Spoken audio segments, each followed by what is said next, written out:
Panas matahari di Jakarta Utara tidak seperti panas di Sydney. Di sini, udara terasa kental dan lengket.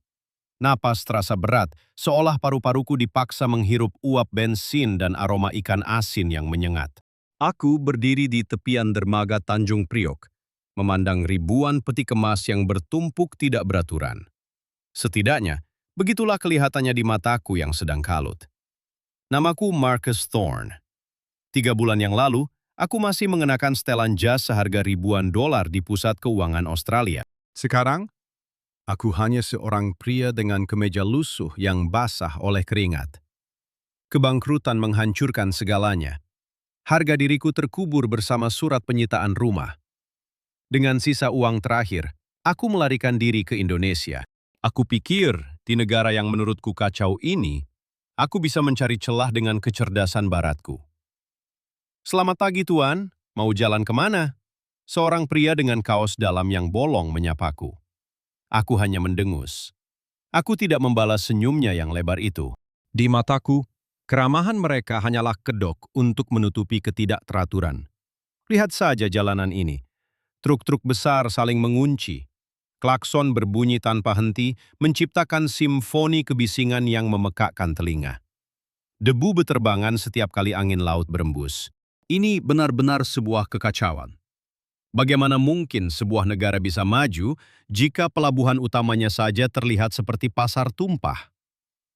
Aku berjalan menuju sebuah kantor kecil yang dindingnya berlumut. Aku memiliki satu kontak di sini.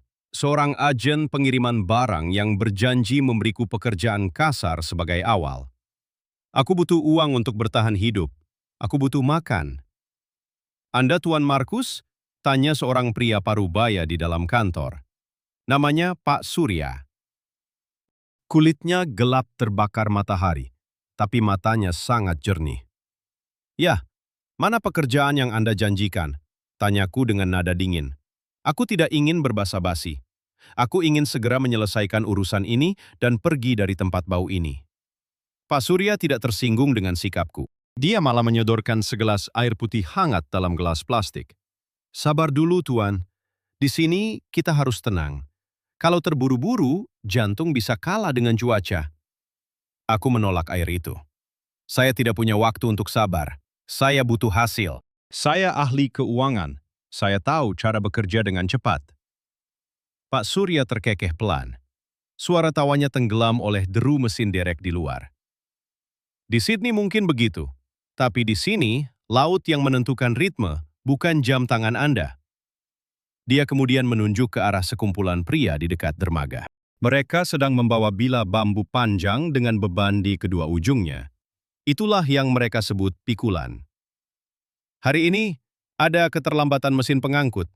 Sistem sedang macet total karena hujan semalam. Kalau mau uang, bantu mereka memindahkan barang-barang pecah belah ini ke gudang B. Manual, ucap Pak Surya. Aku ternganga. Anda bercanda? Saya bukan kuli buncis. Saya punya otak. Otak tidak bisa memindahkan peti kayu itu, Tuan Markus. Hanya punggung yang kuat yang bisa. Jawabnya tenang sambil menghisap rokok kreteknya. Aroma cengkeh pun memenuhi ruangan sempit itu. Aku keluar dengan kemarahan yang meluap-luap. Aku memandang jalanan yang macet parah di depanku. Truk-truk tidak bergerak sama sekali.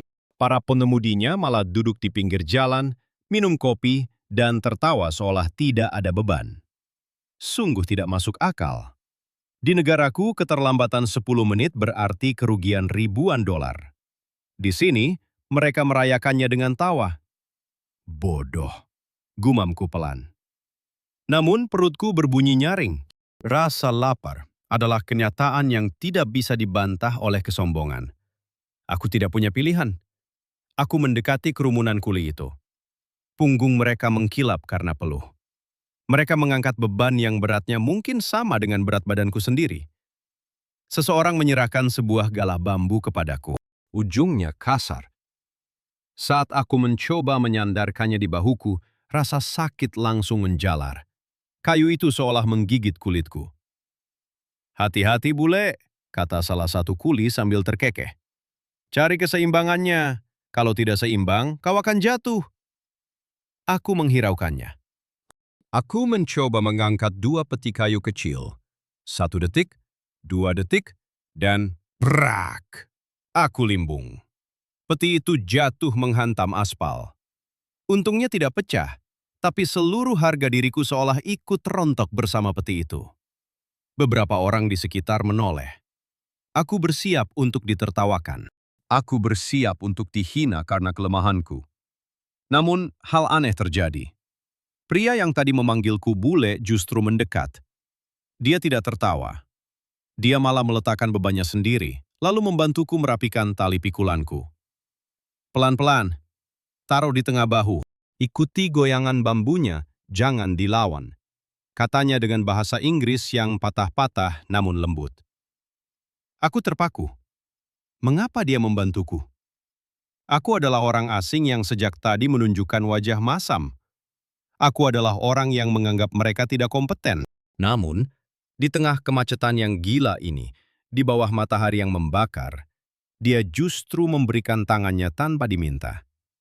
Terima kasih, bisikku, hampir tidak terdengar. Dia hanya mengangguk dan tersenyum tulus. Nama saya Budi. Selamat datang di Tanjung Priok, kawan. Jangan benci tempat ini. Dia hanya sedang mengujimu. Aku kembali memikul beban itu. Langkahku goyah. Setiap inci perjalananku menuju gudang adalah siksaan. Namun, untuk pertama kalinya, aku berhenti melihat kemacetan sebagai kegagalan. Aku mulai melihat ada kehidupan di balik kesemrawutan itu. Ada percakapan, ada bantuan kecil, dan ada ketabahan yang tidak pernah aku temukan di balik meja kantor berlapis kaca di Sydney. Mungkin, aku memang salah paham sejak awal. Pelabuhan ini bukan sekedar gerbang berkarat. Ini adalah medan tempur yang punya aturannya sendiri. Dan aku, Marcus Thorne, baru saja menerima pelajaran pertama tentang arti sebuah keseimbangan. Langkahku berat, bahuku perih, tapi aku terus berjalan. Di depan sana, matahari mulai turun, menyisuhkan warna jingga di antara tumpukan besi peti kemas. Aku belum tahu apa yang menantiku esok. Tapi rasa panas di bahuku ini terasa sangat nyata. Lebih nyata daripada semua angka di layar komputer yang pernah aku kelola. Pagi berikutnya, tubuhku terasa seperti dihantam oleh truk tronton. Setiap helai otot di punggungku menjerit protes. Luka lecet di bahu kananku terasa panas dan berdenyut. Ketika aku mencoba bangkit dari kasur tipis di kamar kos sempitku, aku hampir terjatuh kembali. Aku memandang cermin kecil yang retak di sudut ruangan. Wajahku terlihat sangat asing. Marcus Thorne yang dulu selalu rapi, kini tampak kusam dengan mata yang merah. Aku benci melihat diriku sendiri. Aku benci kenyataan bahwa aku harus kembali ke pelabuhan itu untuk mendapatkan beberapa lembar uang rupiah. Aku berjalan pincang menuju dermaga. Aroma solar dan air laut yang asin kembali menyambutku. Di sana, kegilaan yang sama sudah dimulai. Truk-truk besar menderu, mengeluarkan asap hitam yang menyesakkan dada. Para kuli sudah sibuk berlarian dengan beban di pundak mereka. "Pagi, Tuan Markus. Masih kuat jalan?" sapa Budi. Dia sedang duduk di atas ban bekas sambil menyesap kopi hitam dari gelas plastik. Aku hanya mengangguk pelan. Aku tidak punya tenaga untuk bersikap sinis hari ini. Aku mengambil bilah bambu milikku. Rasanya lebih berat dari kemarin. Kayu itu berderit setiap kali aku bergerak, seolah-olah dia menertawakan kemiskinanku. Hari ini tugas kami adalah memindahkan karung-karung biji kopi dari gudang ke sebuah kapal kayu besar.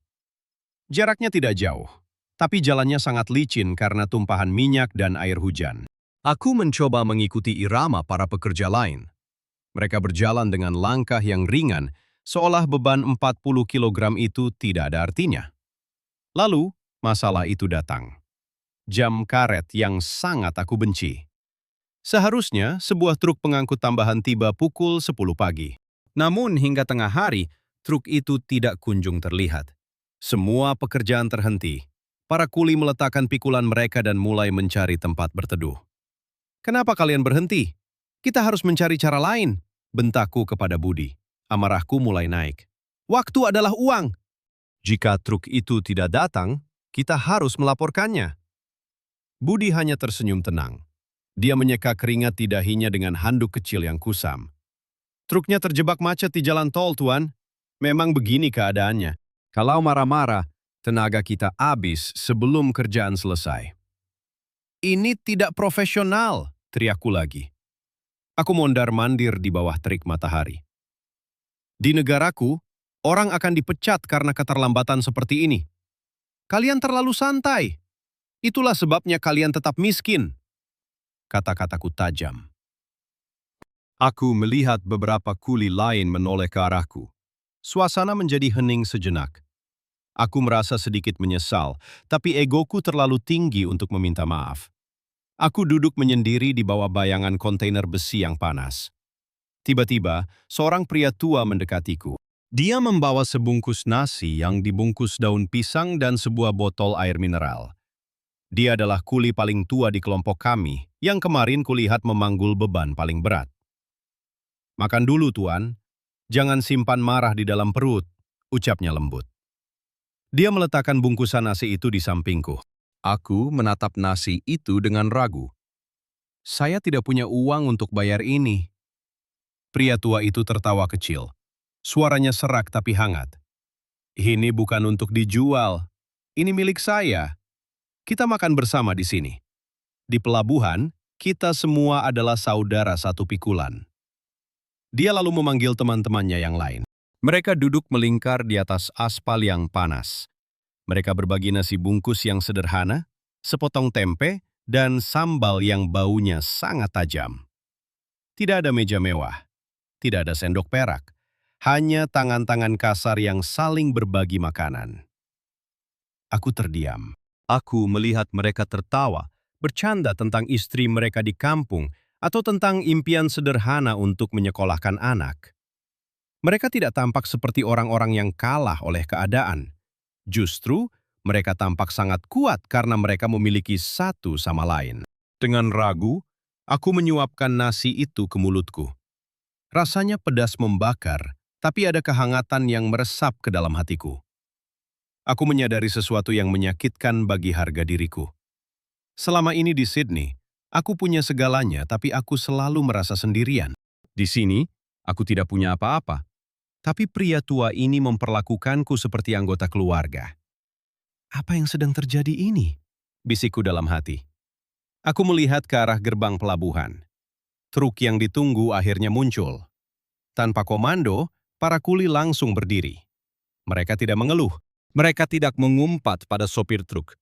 Mereka justru menyambutnya dengan sorakan kecil dan langsung bekerja kembali. Aku bangkit berdiri. Aku mengambil bambu pikulanku. Bahuku masih sakit, bahkan mungkin lebih parah dari sebelumnya. Tapi kali ini, aku tidak merasa beban itu terlalu berat. Aku mulai mengerti bahwa di tempat ini, kecepatan bukanlah segalanya.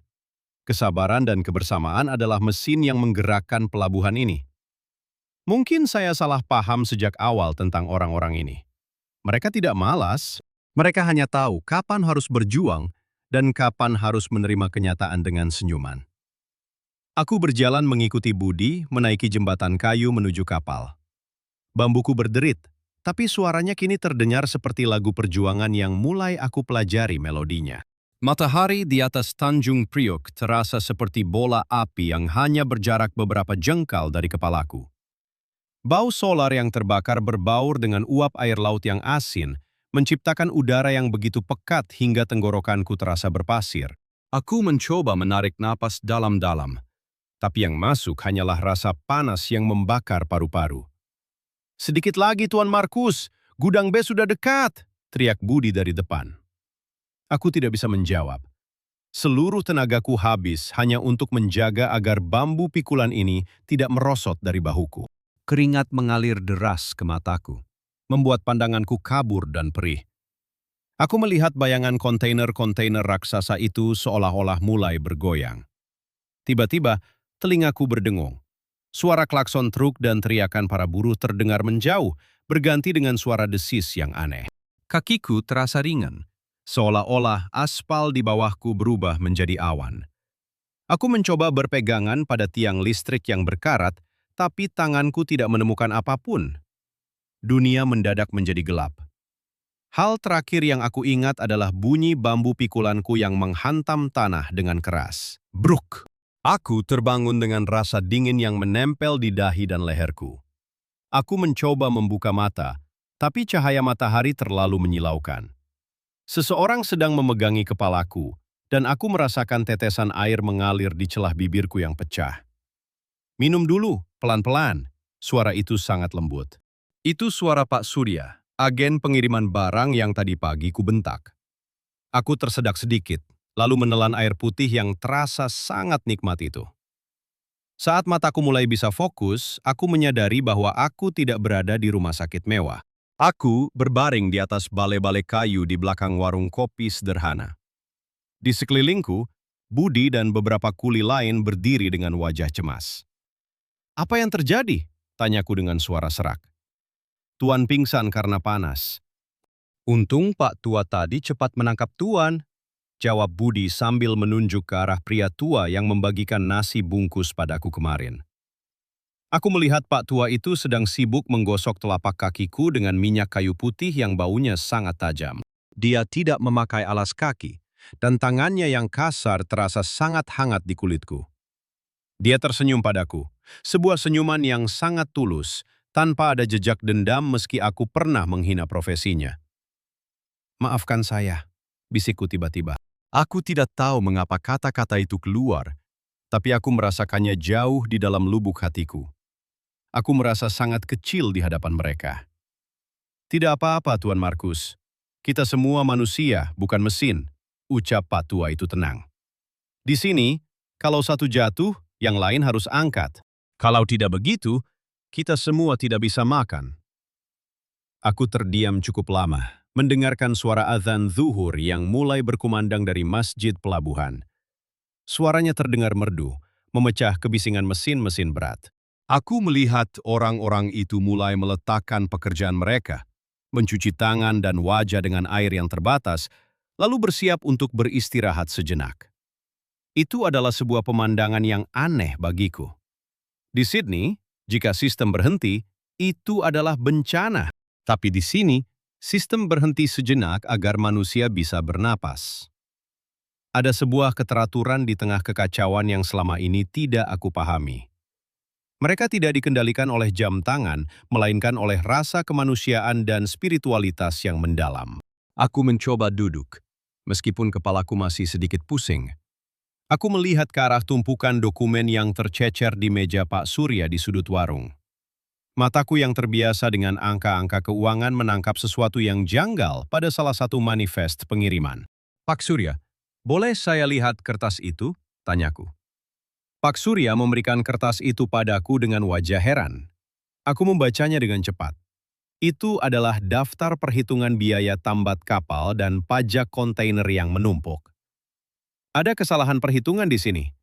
Jika Bapak mengirimkan ini ke otoritas pelabuhan, Bapak akan didenda 2 kali lipat karena salah kode barang," kataku sambil menunjuk baris ketiga. Pak Surya terbelalak. Dia memeriksa kembali kertas itu dengan kacamata tuanya. "Masya Allah, luar biasa sekali. Anda benar, Tuan Markus.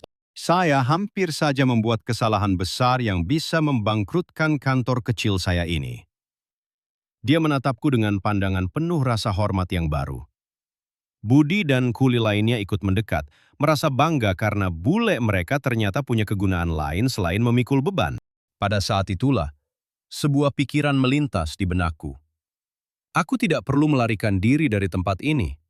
Aku memang kehilangan uang di Australia, tapi di sini, di tengah debu dan kemacetan Tanjung Priuk, aku menemukan sesuatu yang jauh lebih berharga.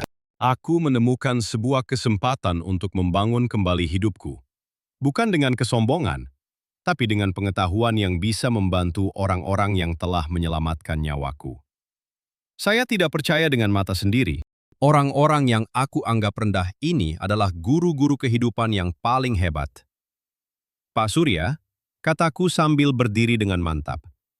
"Saya mungkin bukan kuli yang baik, bahu saya terlalu lemah untuk bambu itu. Tapi saya bisa membantu Bapak mengatur semua kertas dan angka ini. Bagaimana kalau kita bekerja sama?" Pak Surya tersenyum lebar dan menjabat tanganku erat-erat. Jabat tangannya terasa kasar namun sangat jujur. Hari itu, Marcus Thorne, sang pakar keuangan mati di bawah terik matahari Jakarta. Dan hari itu juga, Markus sang mitra pelabuhan mulai lahir. Aku melihat ke arah dermaga. Truk-truk masih terjebak macet, debu masih beterbangan, tapi bagiku, tempat ini sekarang tampak seperti ladang emas yang penuh dengan harapan. Mungkin saya salah paham sejak awal. Indonesia bukan tempat untuk mencari celah, tapi tempat untuk menemukan makna tentang bagaimana cara bangkit bersama. 6 bulan telah berlalu sejak hari di mana aku pingsan di atas aspal Tanjung Priuk.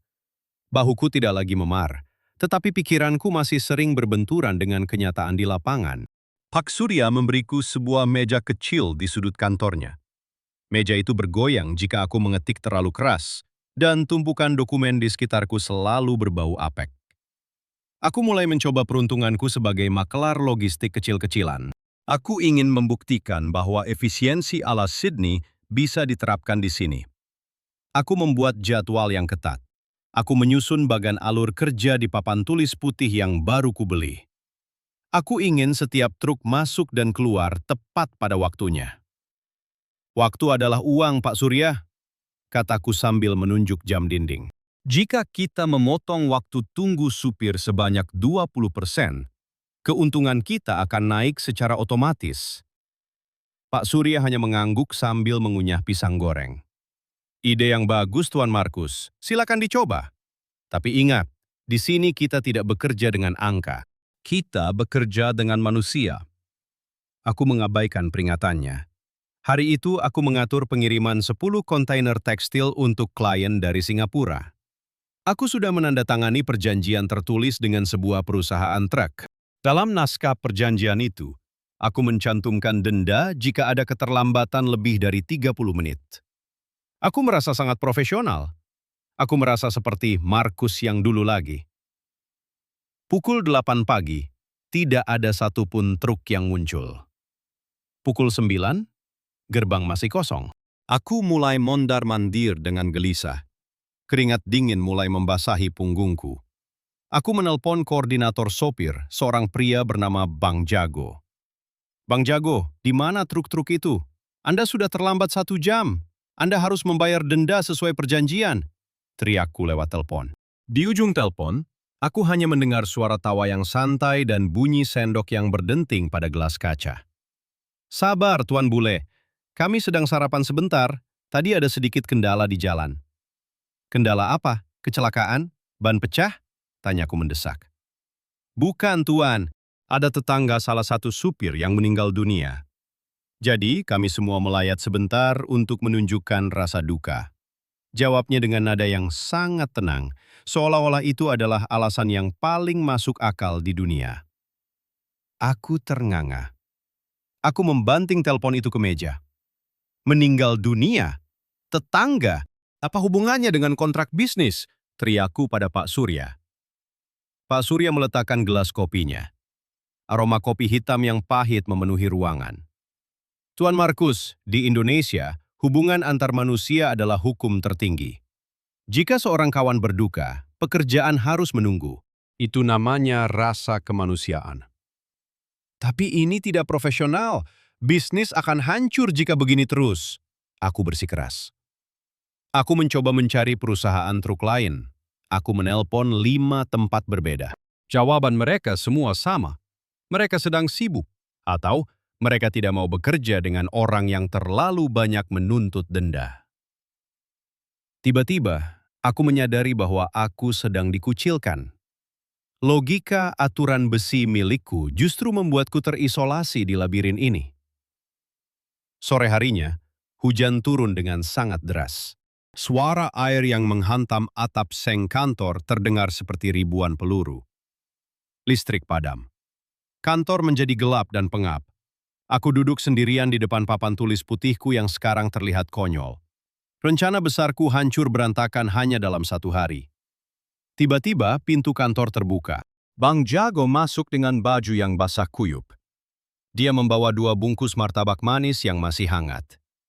Bau mentega dan coklat langsung memenuhi ruangan yang dingin itu. Tuan Markus, maaf soal tadi pagi, ucap Bang Jago sambil meletakkan makanan itu di mejaku. Kami tahu Anda sedang pusing. Ayo, makan dulu. Kita bicara baik-baik tanpa kertas denda itu. Aku menatap martabak itu, lalu menatap wajah Bang Jago yang jujur. Tidak ada kebencian di matanya, meskipun aku sudah memaki-makinya tadi pagi. Dia datang bukan karena takut pada kontrakku, tapi karena dia merasa tidak enak hati melihatku kesulitan. Kami duduk di kegelapan, hanya diterangi oleh cahaya lilin yang dibawa Pak Surya. Di bawah suara hujan yang berisik, aku mulai mendengarkan cerita Bang Jago.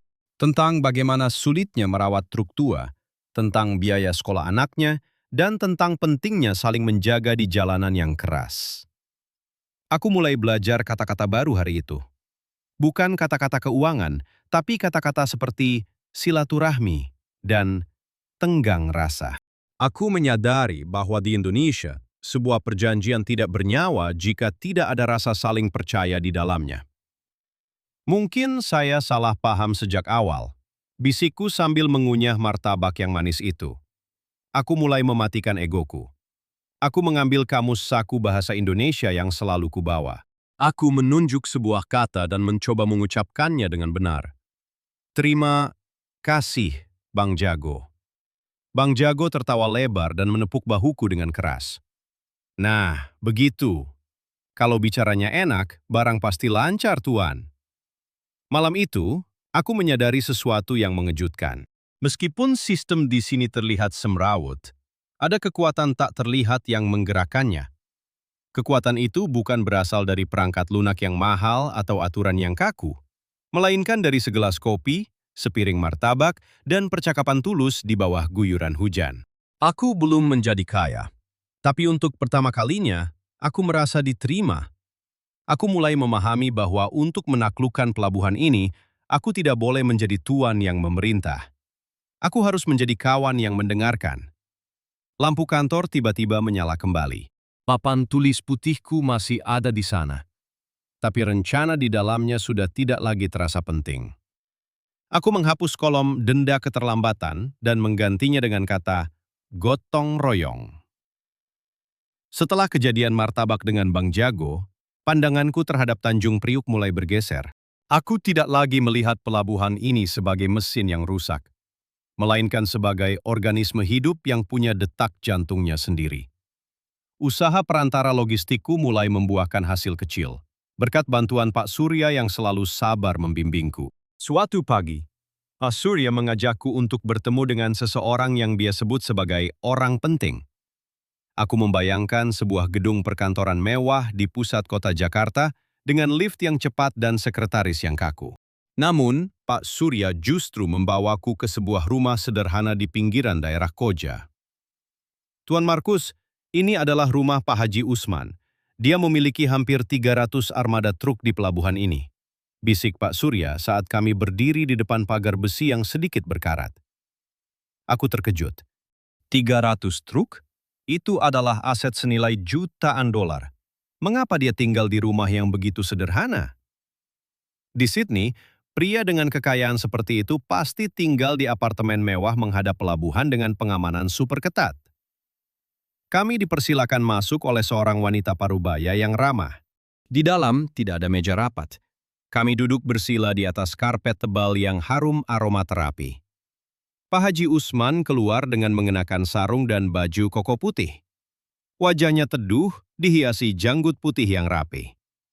Silakan, silakan, diminum kopinya, ucap Pak Haji dengan suara berat yang menenangkan. Selama 1 jam pertama, kami sama sekali tidak bicara soal bisnis. Pak Haji justru bertanya tentang keluargaku di Australia, hobiku, dan bagaimana perasaanku tinggal di Indonesia. Aku mulai merasa gelisah. Di kepalaku, aku sudah menyiapkan presentasi tentang efisiensi bahan bakar dan optimasi rute perjalanan truk. Maaf Pak Haji, aku memberanikan diri memotong pembicaraan. Saya membawa draft rencana kerjasama untuk pengiriman barang-barang elektronik bulan depan. Bisakah kita melihat angkanya sekarang? Pak Haji Usman terkekeh pelan. Dia mengambil sepotong kue lapis dan menyodorkannya padaku. Tuan Markus, Angka itu bisa menipu, tapi mata manusia tidak. Saya ingin mengenal siapa Anda sebelum saya mengenal angka Anda. Aku terdiam. Ini adalah konsep yang sangat asing bagiku. Di duniaku yang lama, identitas pribadi adalah nomor sekian. Yang paling penting adalah apakah Anda bisa memberikan keuntungan atau tidak. Namun di sini, identitas adalah segalanya. Tiba-tiba, telepon genggam Pak Haji berbunyi. Dia berbicara sebentar dengan seseorang di seberang sana. Suaranya berubah menjadi sangat tegas namun tetap penuh perhatian. Seseorang dari pelabuhan melaporkan bahwa ada salah satu sopir truknya yang mengalami musibah di jalan. Kirim bantuan sekarang. Urus biaya rumah sakitnya. Jangan sampai keluarganya bingung, perintah Pak Haji singkat. Setelah menutup telepon, dia kembali menatapku. Anda tahu, Tuan Markus, banyak orang menganggap saya gila karena saya tidak pernah menggunakan pengacara untuk kontrak dengan mitra-mitra kecil saya. Saya hanya butuh satu hal. Kepercayaan. Tapi bagaimana jika mereka menipu Anda? Tanyaku heran. Jika mereka menipu saya, mereka tidak hanya kehilangan uang, tapi mereka kehilangan harga diri dan seluruh jejaring di tempat ini. Di Indonesia, ada hukum yang lebih kuat dari pengadilan, yaitu hukum silaturahmi. Sekali Anda merusak kepercayaan, seluruh pintu akan tertutup untuk Anda, jelas Pak Haji. Aku melihat Pak Haji menutup kesepakatan besar hari itu hanya dengan jabat tangan yang erat. Tidak ada dokumen setebal 50 halaman, hanya kata-kata yang dipegang teguh. Saya tidak percaya dengan mata sendiri. Sistem yang kuanggap semrawut ini ternyata memiliki fondasi yang jauh lebih kuat dari apapun yang pernah kupelajari di sekolah bisnis. Fondasi itu adalah rasa hormat dan tanggung jawab moral kepada sesama manusia.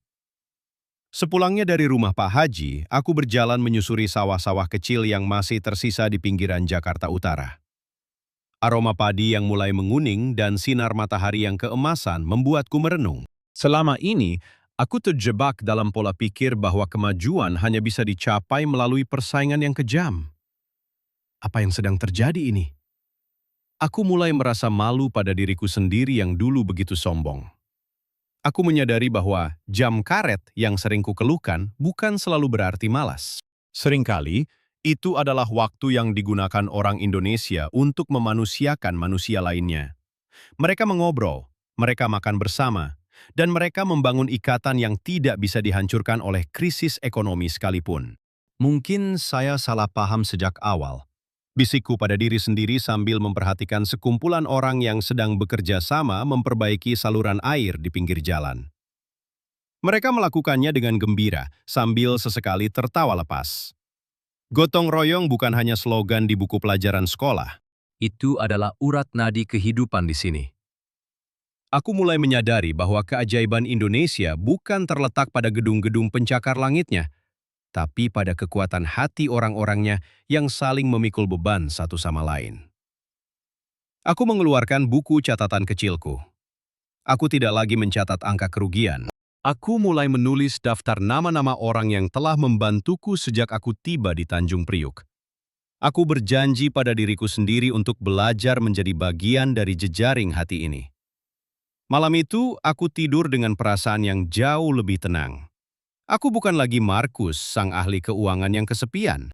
Aku adalah Markus yang mulai belajar menjadi manusia di antara manusia-manusia luar biasa di tanah ini. Tanjung Priuk adalah hutan besi yang modern, namun tidak jauh dari sana terletak Sunda Kelapa. Di tempat ini, waktu seolah-olah berhenti berputar sejak ratusan tahun yang lalu. Kapal-kapal kayu raksasa yang disebut pinisi berjejer rapi. Hidung kapal yang melengkung tajam menantang langit biru Jakarta yang terik. Aku datang ke sini bersama Budi. Dia ingin menunjukkan padaku bagaimana barang-barang dikirim ke pulau-pulau terpencil di pelosok Nusantara. Aku membawa komputer jinjing dan perangkat GPS-ku. Aku ingin memetakan jaringan pengiriman ini secara digital.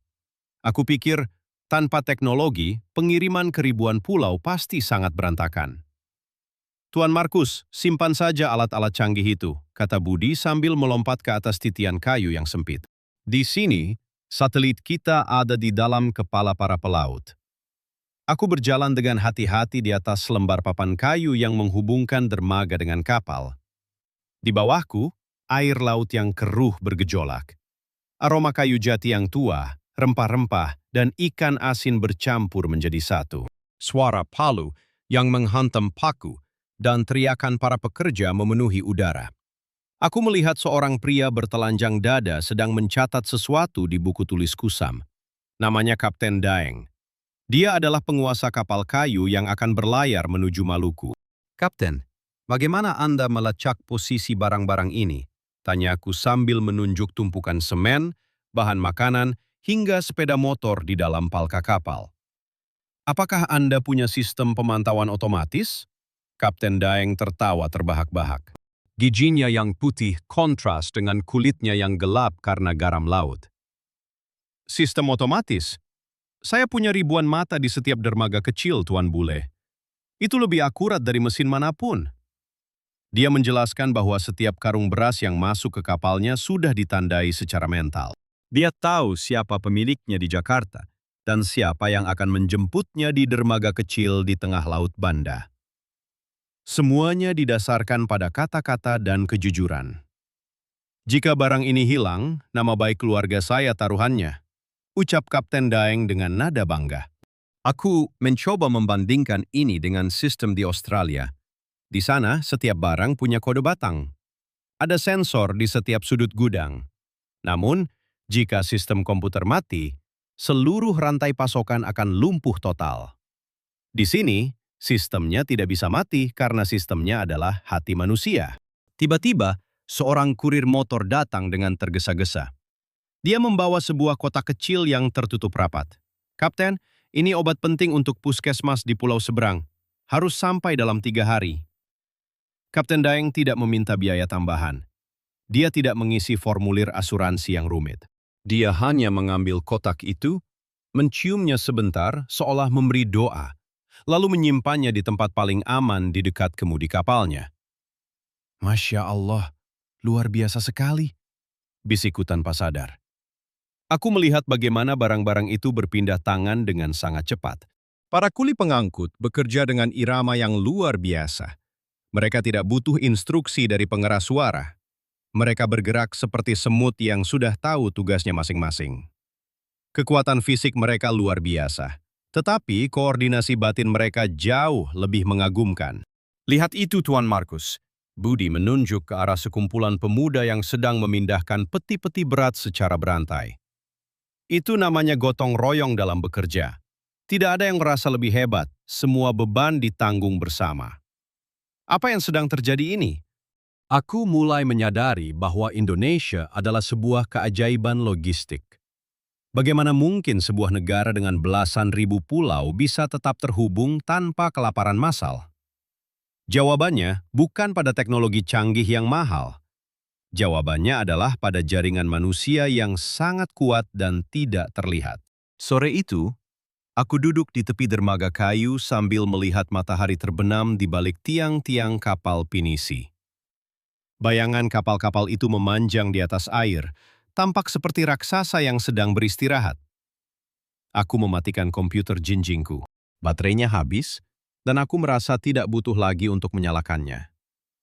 Ilmu keuanganku memberitahuku bahwa cara ini sangat berisiko. Namun, kenyataan di depan mataku membuktikan bahwa cara ini berhasil selama berabad-abad. Kepercayaan adalah mata uang yang jauh lebih stabil daripada dolar atau rupiah di tempat ini. Mungkin saya salah paham sejak awal tentang kemajuan, gumamku pada diri sendiri. Aku mengambil buku catatan kecilku dan mulai menulis sebuah judul baru. Logistik berbasis nurani. Aku mulai mengerti bahwa efisiensi bukan hanya soal memotong biaya, tapi soal memastikan setiap bantuan sampai ke tangan yang membutuhkan tepat pada waktunya. Aku melihat Kapten Daeng mulai mengangkat sauh. Mesin kapal yang tua menderu, mengeluarkan asap putih. Kapal kayu itu perlahan meninggalkan Sunda Kelapa, membawa harapan ribuan orang ke ufuk timur. Aku berdiri dan memberikan penghormatan terakhir pada kapal itu. Di dalam dadaku, rasa bangga mulai tumbuh. Bukan bangga karena kesuksesanku sendiri, tapi bangga karena bisa menyaksikan kekuatan bangsa ini yang begitu tulus dan perkasa. Indonesia bukan sekedar peta di atas kertas. Indonesia adalah jabat tangan yang erat di atas gelombang laut. Dunia seolah berhenti berputar di Tanjung Priok pagi ini. Biasanya, suara mesin derek dan raungan mesin truk menciptakan irama yang sibuk. Namun hari ini, yang terdengar hanyalah keheningan yang mencekam. Ribuan kuli, sopir truk, dan pekerja pelabuhan berkumpul di depan gerbang utama. Mereka melakukan unjuk rasa besar-besaran karena masalah birokrasi upah yang berlarut-larut. Aku berdiri di balik jendela kantor Pak Surya dengan tangan yang gemetar. Di atas meja, telepon genggamku terus bergetar tanpa henti. Itu adalah Mr. Henderson, klien besarku dari sebuah perusahaan elektronik ternama. Marcus, apa yang terjadi di sana? Satelit menunjukkan peti kemas kami belum bergerak 1 inci pun. Suara Mr. Henderson meledak di telingaku. Ada pemogokan kerja, sir. Gerbang ditutup total. Tidak ada yang bisa masuk atau keluar. Jawabku dengan suara yang hampis. Saya tidak mau tahu soal urusan internal negara itu. Batas waktu kita adalah besok pagi pukul 6. Jika barang itu tidak naik ke kapal, kontrak ini batal. Dan kau tahu apa artinya itu, Markus. Kau akan menghadapi tuntutan hukum yang sangat besar. Klik. Sambungan telepon terputus. Aku terduduk lemas. Seluruh tubuhku terasa dingin. Ini adalah kontrak terbesar dalam hidupku setelah aku bangkrut. Aku telah mempertaruhkan seluruh sisa tabunganku, bahkan meminjam modal dari Pak Haji Usman. Jika pengiriman ini gagal, aku tidak hanya akan miskin lagi, tapi aku mungkin akan berakhir di balik jeruji besi. Aku mencoba mencari jalan keluar dengan cara lamaku. Aku menelpon pengacara, aku menelpon otoritas pelabuhan, bahkan aku mencoba mengancam Bang Jago agar memaksa truknya menembus barisan demonstran. Tuan Markus, Anda tidak mengerti, kata Bang Jago dengan nada kecewa lewat radio panggil. Kami tidak bisa mengkhianati kawan-kawan kami di sini. Jika kami memaksakan diri, itu sama saja dengan menginjak harga diri kami sendiri. Aku membanting radio itu ke lantai. Harga diri? Ini soal jutaan dolar. Ini soal masa depan. Teriakku di ruangan yang kosong. Pak Surya masuk ke ruangan dengan wajah yang sangat sedih. Dia melihat papan tulis putihku yang penuh dengan angka-angka target. Tuan Markus, Anda mulai kembali ke kebiasaan lama. Anda melihat manusia sebagai angka lagi. Aku menoleh padanya dengan mata merah. Lalu apa yang harus saya lakukan, Pak Surya? Menangis bersama mereka di gerbang? Meminta keajaiban? Kapal itu tidak akan menunggu air mata saya. Pak Surya menghela napas panjang. Bau hujan tropis mulai tercium dari luar. Langit berubah menjadi abu-abu gelap. Kadang, ketika jalan tertutup, kita tidak butuh kunci besi. Kita butuh hati yang terbuka. Anda mengabaikan mereka selama sebulan terakhir karena terlalu sibuk dengan Mr. Henderson. Anda tidak pernah lagi datang ke warung kopi. Anda tidak pernah bertanya kabar anak-anak mereka. Aku terdiam. Kata-kata Pak Surya menghantamku lebih keras daripada ancaman Mr. Henderson. Benar, sejak kontrak besar ini datang, aku kembali menjadi Markus yang dulu. Aku merasa lebih tinggi dari mereka karena aku membawa modal asing. Aku lupa bahwa di tanah ini, aku bukan siapa-siapa tanpa mereka. Aku berjalan keluar kantor. Hujan mulai turun dengan deras, membasahi bumi yang panas. Aku berjalan menuju gerbang pelabuhan, tempat ribuan orang sedang berdiri di bawah guyuran hujan. Mereka tampak kedinginan, lelah, namun tetap teguh pada prinsip mereka. Di sana, aku melihat Budi, Pak Tua yang pernah memberiku nasi bungkus, dan Bang Jago. Mereka berdiri di barisan paling depan. Mereka menatapku, tapi tidak ada kebencian di mata mereka. Hanya ada kekecewaan yang mendalam. Aku berdiri di depan mereka, basah kuyup. Aku tidak membawa kontrak. Aku tidak membawa ancaman. Apa yang sedang terjadi ini? Bisikku pada diri sendiri. Aku menyadari bahwa aku sedang berdiri di tepi jurang. Kehancuranku sudah di depan mata. Jika kapal itu berangkat besok tanpa barangku, Marcus Thorne akan tamat. Namun, melihat wajah-wajah jujur di depanku, aku merasakan sesuatu yang lebih perih daripada kehilangan uang. Aku merasa telah mengkhianati kepercayaan orang-orang yang pernah memumutku dari aspal yang panas. Maafkan saya, teriakku di tengah suara hujan. Suaraku tertelan oleh deru angin, tapi Budi mendengarnya. Dia menatapku dengan tajam. Aku berlutut di atas tanah yang becek. Harga diriku sebagai pria barat yang pintar telah hilang sepenuhnya. Di sini, di tengah kemacetan yang luar biasa dan pemogokan kerja yang kacau, aku menyadari bahwa aku tidak punya kekuatan apapun. Mungkin saya salah paham sejak awal. Kesuksesan bukan tentang seberapa hebat saya mengendalikan sistem, tapi tentang seberapa tulus saya menjadi bagian dari mereka. Malam mulai turun. Lampu-lampu pelabuhan yang redup mulai menyala, memantul di atas genangan air. Aku tetap di sana bersama mereka di bawah hujan yang tidak kunjung reda. Aku sudah menyerah pada kontrak Mr. Henderson. Aku hanya ingin berada di sini, mengakui kesalahanku pada orang-orang yang telah menjadi saudaraku. Batasku sudah habis, harapanku sudah mati. Atau setidaknya, begitulah pikirku saat itu. Hujan mulai mereda, menyisakan aroma tanah basah dan kabut tipis yang menyelimuti pelabuhan. Aku masih berdiri di sana, menunduk dengan pakaian yang melekat di kulit. Aku sudah pasrah. Pukul 10 malam. 8 jam lagi menuju kehancuranku. Tiba-tiba, aku merasakan sebuah tangan yang kasar dan hangat mendarat di bahuku. Aku mendongak. Budi berdiri di sana, matanya tidak lagi dingin. Di belakangnya, Pak Tua dan Bang Jago memperhatikan kami dengan saksama. Tuan Markus, suara Budi terdengar berat namun tenang. Anda sudah minta maaf. Kami melihat air mata Anda, bukan hanya air hujan. Di sini, kalau seseorang sudah mengaku salah dengan tulus, dia adalah saudara kami kembali. Aku hanya bisa terdiam, tenggorokanku terasa tersumbat. Berapa banyak barang yang harus masuk ke kapal itu? Tanya Bang Jago tiba-tiba. 10 kontainer elektronik. Tapi gerbang dikunci, Bang. Truk tidak bisa lewat. Jawabku dengan nada putus asa. Bang Jago menatap kawan-kawannya. Mereka saling berbisik sejenak. Kemudian, Pak Tua maju ke depan. Dia memegang bambu pikulannya yang sudah tua, namun tampak sangat kokoh. Gerbang besi itu terkunci untuk mesin, tapi tidak untuk manusia. Ucap Pak Tua sambil tersenyum tipis.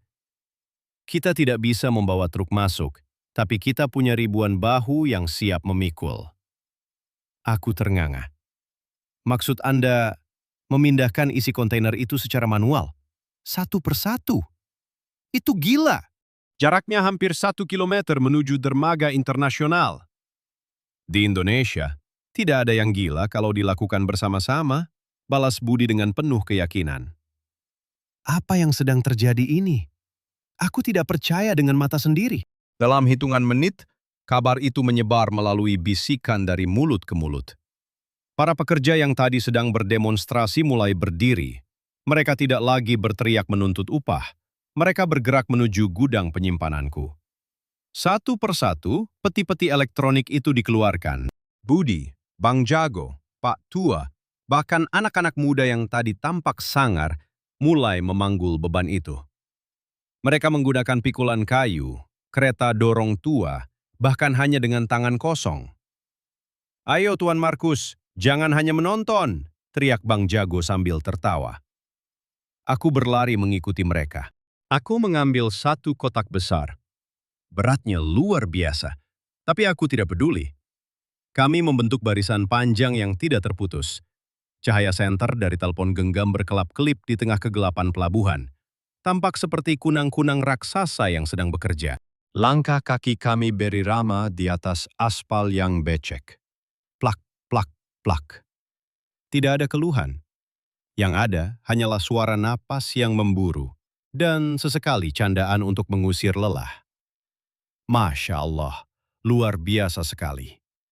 Aku melihat kekuatan yang tidak pernah aku temukan dalam buku teks ekonomi manapun. Ini bukan tentang efisiensi mesin. Ini tentang ledakan energi dari rasa solidaritas yang murni. Batas waktu terus mengejar. Pukul 2 pagi. Pukul 4 pagi. Punggungku terasa seperti akan patah. Tanganku lecet dan berdarah karena gesekan kardus yang kasar. Namun, setiap kali aku merasa ingin menyerah, aku melihat Pak Tua di depanku. Dia masih terus berjalan, memikul beban yang lebih berat dariku, dengan senyum yang tidak pernah pudar. "Sedikit lagi, kawan. Kapal sudah mulai menyalakan mesin," teriak Budi menyemangati. Kami terus bergerak. Barisan manusia ini tidak berhenti. Para petugas keamanan pelabuhan yang tadinya berjaga dengan ketat, kini justru ikut membantu membukakan pintu-pintu kecil agar kami bisa lewat lebih cepat. Mereka melihat perjuangan ini, dan mereka tergerak untuk menjadi bagian dari keajaiban ini. Pukul 5:30. Kotak terakhir berhasil diletakkan di atas dek kapal. Kapten kapal yang tadinya sudah bersiap untuk berangkat, berdiri terpaku di anjungan. Dia belum pernah melihat pemandangan seperti ini selama 30 tahun bekerja di laut. 10 kontainer barang pindah ke atas kapal tanpa bantuan satupun mesin derek. Aku jatuh terduduk di atas dek kapal, terengah-engah. Seluruh tubuhku gemetar hebat karena kelelahan yang luar biasa. Aku melihat ke arah dermaga. Di sana, ratusan pria berdiri sambil menyeka keringat mereka. Mereka tampak sangat lelah, tapi wajah mereka bersinar oleh rasa bangga. "Kita berhasil, Tuan Markus!" Budi berteriak dari bawah. Aku tidak bisa menjawab dengan kata-kata. Aku hanya bisa memberikan jempol dengan tangan yang gemetar. Air mata jatuh di pipiku. Kali ini bukan karena kesedihan, tapi karena rasa haru yang tidak terbendung. Mungkin saya salah paham sejak awal. Indonesia bukan tempat yang lemah karena sistemnya yang sering macet.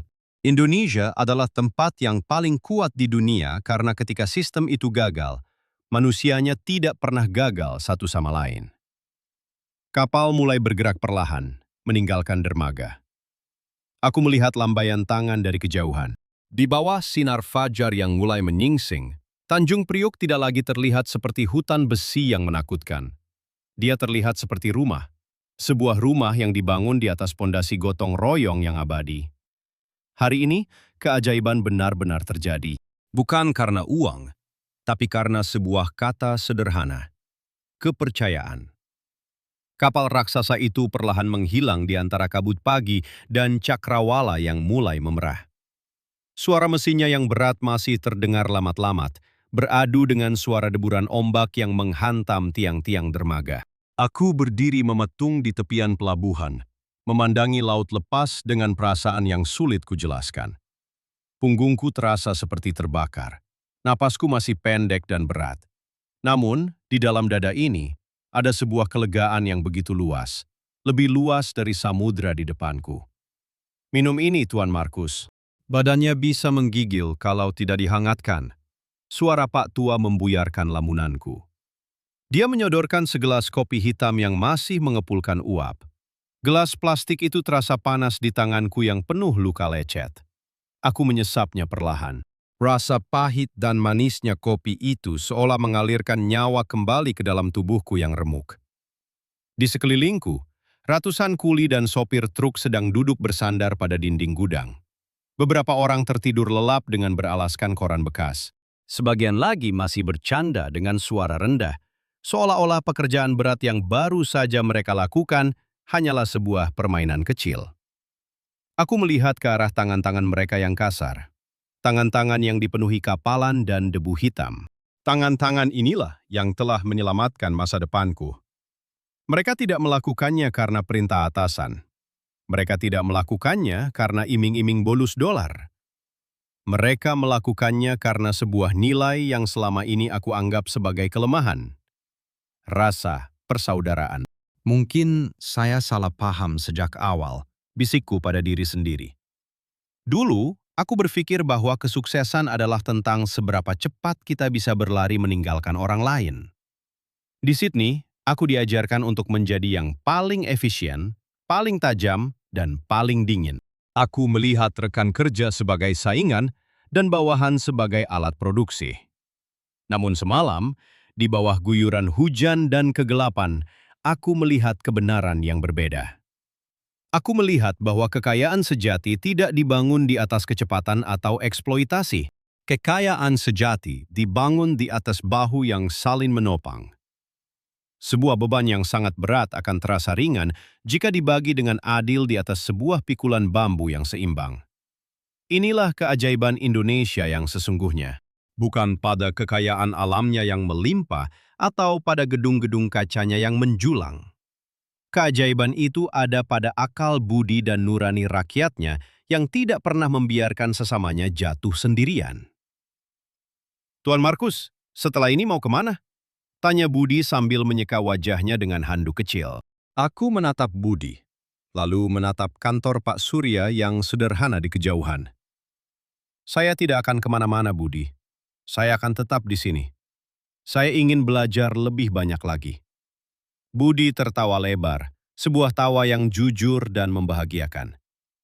Nah, itu baru namanya kawan. Pelabuhan ini masih butuh otak Anda untuk mengatur jadwal.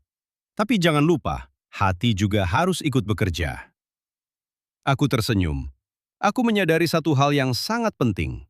Perjanjian dengan Mr. Henderson memang berhasil diselamatkan, tapi itu bukan lagi tujuan utamaku. Keberhasilan yang sesungguhnya adalah ketika aku bisa berdiri di sini, diakui sebagai bagian dari mereka, bukan sebagai orang asing yang angkuh. Matahari kini telah terbit sepenuhnya. Sinar jingganya memantul di atas permukaan air laut, menciptakan jalur cahaya yang berkilauan. Pelabuhan mulai terbangun kembali. Suara klakson truk mulai terdengar satu persatu. Apa yang sedang terjadi ini? Aku merasa seperti baru saja lahir kembali.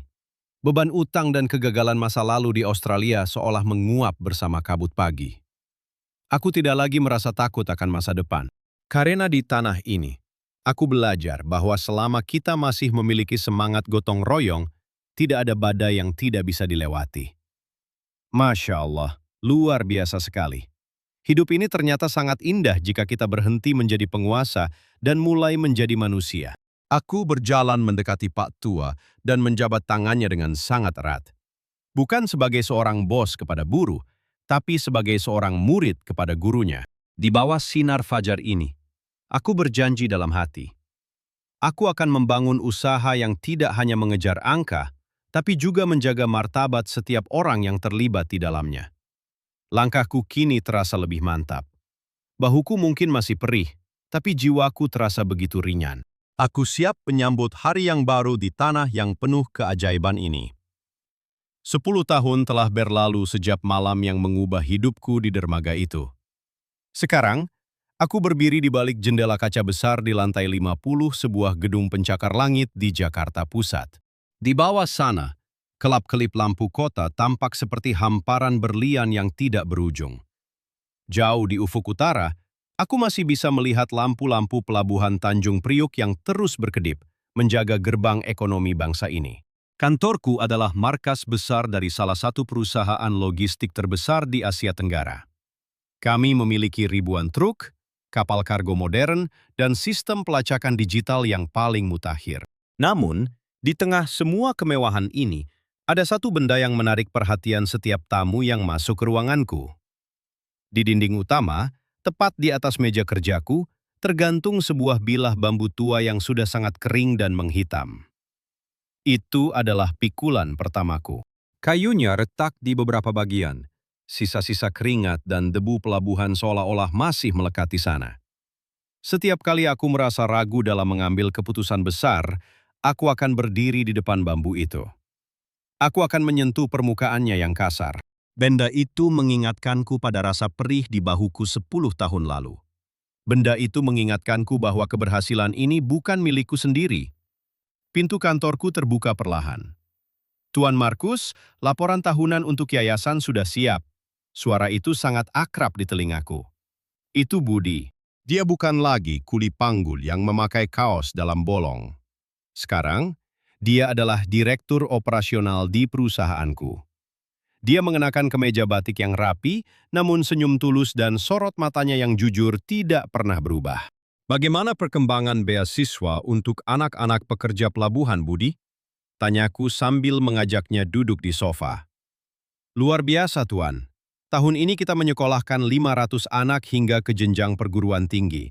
Beberapa dari mereka adalah anak-anak dari kawan-kawan kita yang dulu ikut memikul barang semalam suntuk di bawah hujan.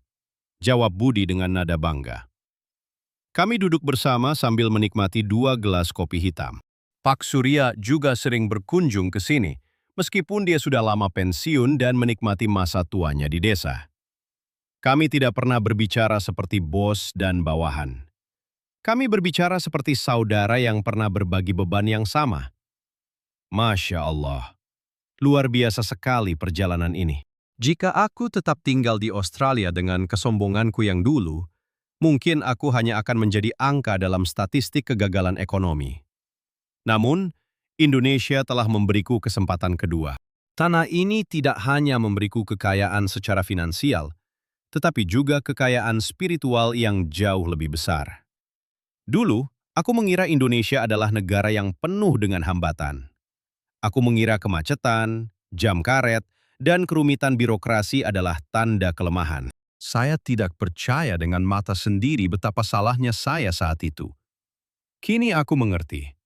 Di balik semua yang terlihat semrawut itu, ada sebuah mekanisme cinta yang luar biasa kuat. Indonesia adalah sebuah keajaiban karena dia menempatkan manusia di atas sistem. Dia menempatkan hati di atas logika angka. Mungkin saya salah paham sejak awal tentang arti kemajuan yang sesungguhnya. Kemajuan bukan berarti meninggalkan mereka yang lemah. Kemajuan adalah ketika kita melangkah maju bersama-sama, memastikan tidak ada satu pun punggung yang patah karena beban yang terlalu berat. Perusahaanku berjalan dengan prinsip gotong royong yang modern. Kami tidak mengenal istilah pemecatan massal demi efisiensi sepihak. Kami selalu duduk bersama, berdiskusi dengan kepala dingin, dan mencari jalan keluar dengan rasa tenggang rasa. Hasilnya, kami justru tumbuh lebih cepat dan lebih kuat daripada pesaing kami yang hanya memuja angka. Tuan Markus, apa yang Anda pikirkan? Tanya Budi menyadari lamunanku. Aku menatap ke arah pelabuhan di kejauhan. Aku hanya berpikir, Budi, aku datang ke sini sebagai pria asing yang merasa paling tahu segalanya. Ternyata, aku tidak tahu apa-apa sampai aku merasakan bambu pikulan itu di bahuku. Budi menepuk bahuku perlahan. Itulah keajaiban tanah ini, Tuan. Dia akan mematahkan kesombonganmu, tapi dia akan menyatukan kembali kepingan hatimu menjadi sesuatu yang lebih indah. Aku mengangguk setuju. Matahari mulai tenggelam, mewarnai langit Jakarta dengan warna ungu dan jingga yang mempesona. Suara adzan maghrib mulai terdengar bersahut-sahutan dari berbagai penjuru kota, menciptakan suasana yang begitu damai dan hikmat. Aku adalah Marcus Thorne. Aku adalah seorang Australia yang bangga, tapi jiwaku telah menjadi milik Indonesia sepenuhnya. Tanah ini telah mengajariku bahwa hidup adalah tentang sebuah keseimbangan. Tentang bagaimana cara membagi berat beban di atas pundak kita masing-masing. Terima kasih, Indonesia. Terima kasih atas keajaiban yang telah kau berikan kepadaku. Aku akan terus menjaga amanah ini selamanya di atas pikulan bambu cinta ini.